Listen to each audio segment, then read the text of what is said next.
Titulaires et suppléants de la 16e circonscription électorale sur la liste de l'Union progressiste face à leur mandant du 13e arrondissement de Cotonou. Devant cette foule de jeunes et de femmes, la langue du milieu est de mise dans les échanges.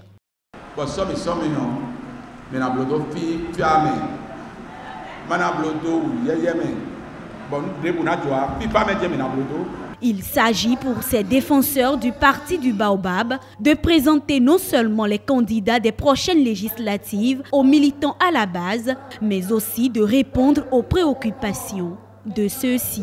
Ces jeunes ont des préoccupations. Ils nous ont demandé, mais comment se fait-il qu'aujourd'hui, nous ne sommes que 2 partis politiques à être engagés? Ils sont fiers de nous, mais ils veulent comprendre. Et nous avons expliqué. Et ils ont compris. Et nos dames ont parlé. Nos dames ont dit que de toutes les façons, que le président de la République est en train de faire des choses certainement merveilleuses, mais que ça ne leur suffit pas.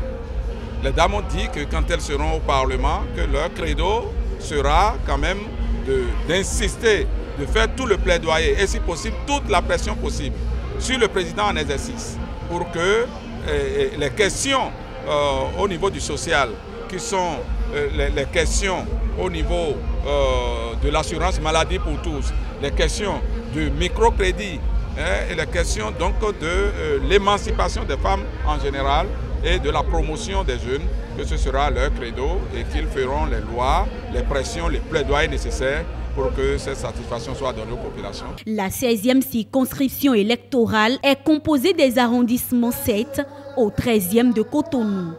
Dans cette bataille pour les sièges au Parlement, ils sont 5 candidats retenus par l'Union progressiste. Parmi eux, 2 femmes en 4e et 5e position. Elles sont aux côtés des hommes ce jour pour faire passer le même message. Je suis arrivée pour voir mes jeunes militants en leur expliquant qu'ils n'ont qu'à sortir le 28 avril massivement pour voter la liste Union progressiste. Parce que la liste Union progressiste, ça appartient aux jeunes. Mais pour accomplir ce devoir civique, il faut se munir de sa carte d'électeur, d'où cette exhortation. Ils sont en train de distribuer les cartes d'électeurs, donc ils n'ont qu'à sortir massivement pour aller les chercher. C'est ainsi parti donc pour 2 semaines de tournée électorale dans toutes les circonscriptions.